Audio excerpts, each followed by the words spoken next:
And welcome back to the channel, everybody. Welcome back to a new video. And today I want to talk about how Stellantis is foreshadowing screwing over all the early adopters of the Dodge Charger Daytona EV, as well as anything on Stellantis's new large platform. Meaning, if you buy one of these cars in 2025 or in 2026, you're likely to end up with something that is going to experience the worst depreciation. And I did a video on this where 50% depreciation is a real thing today with EVs.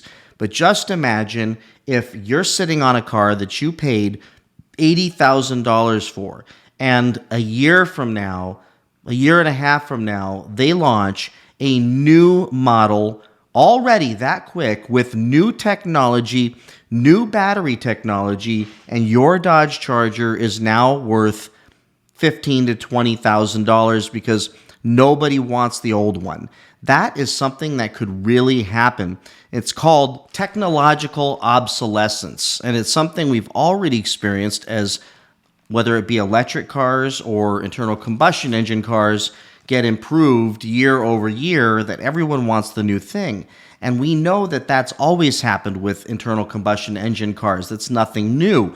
We saw when the Hellcat came out, suddenly Scat Packs were not the most desirable version, and the previous SRT8s. And you can go back, and it's always something that car manufacturers, and frankly any manufacturer of any product, should always be doing and striving for, is to improve their products. But with electronic technology when it comes to cars, now we're treating cars like iPhones, like cameras. For example, I have in front of me a whole bin here of cameras from the past, and I have GoPros. These were the hottest things in the world. I don't even know what version this one was, but this is worth nothing now. This is worth nothing now. This was the hottest thing ever from DJI, but not worth anything anymore. Another one. I've got tons of these things. These things were 360p, hottest thing in the world, and then 720p. Now, you guys wouldn't even watch my video if I uploaded in 720p. You have the cool accessories and all the stuff that came with these things. How about this one? This one's fun. This was the Insta360 little Go thing. Came out. This is awesome. And I fell in love with this thing in the middle of COVID. It has a little tripod and the camera comes out. And then they came out with, I don't think I have it in here. Oh yeah, they came out with the new version, which now the camera comes out and the flip screen, and it's much more usable, long battery life, great audio. I mean, probably my favorite camera I use. It's so versatile, it's amazing, but made this thing worth nothing. If I put it on Facebook Marketplace right now, no one would want it. It would be worth nothing. And that's where we're headed with cars. And that's something where we didn't have to worry about that with the internal combustion engine cars, because those would build nostalgia over time. And for example, our Hemi cars, 20, 30 years from now, someone will still be figuring out how to keep these things running and building them up and repairing them, and there will be nostalgia and fun memories surrounding them, and they'll still be loud, obnoxious, and entertaining, and all encapsulated in a beautiful Challenger or Charger body, and they'll still be usable. But what we know is, with these electric things, is I can change this battery in here, this camera, this will never, ever be something I will use again.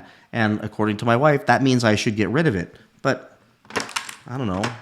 I can't let go.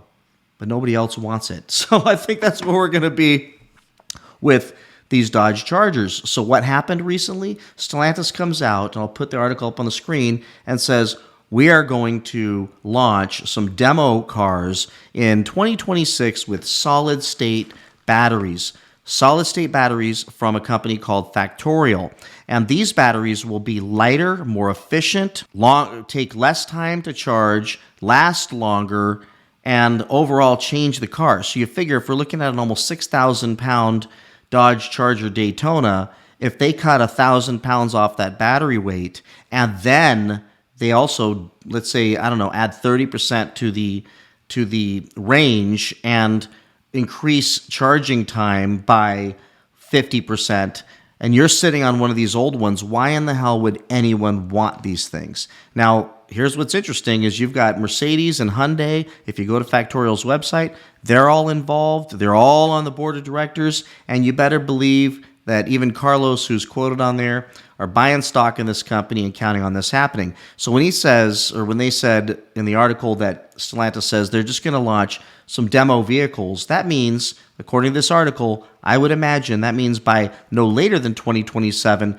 they're going to come out and say, guess what? Here's the new version. Now, I do think there's a good chance that this thing flops so badly coming out of the gate that they never make it to 2027.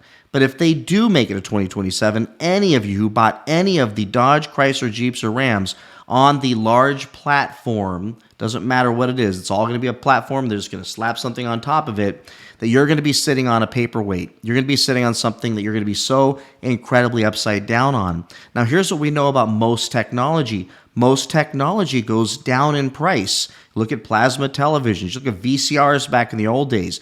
DVD players, Blu-ray, it doesn't matter what it is. PS5s, PS4, all these things generally go down in value and become cheaper over time unless they're super popular. But these aren't super popular. And no matter what, technology should go down in price. So you buy one of these things today, the price is relatively close to the same price as it was before, yet you're getting the newest possible model. The problem what they're doing now is instead of driving prices down for these cars, for example, with the first version of a piece of technology might be super expensive, over time it will reduce in value or price.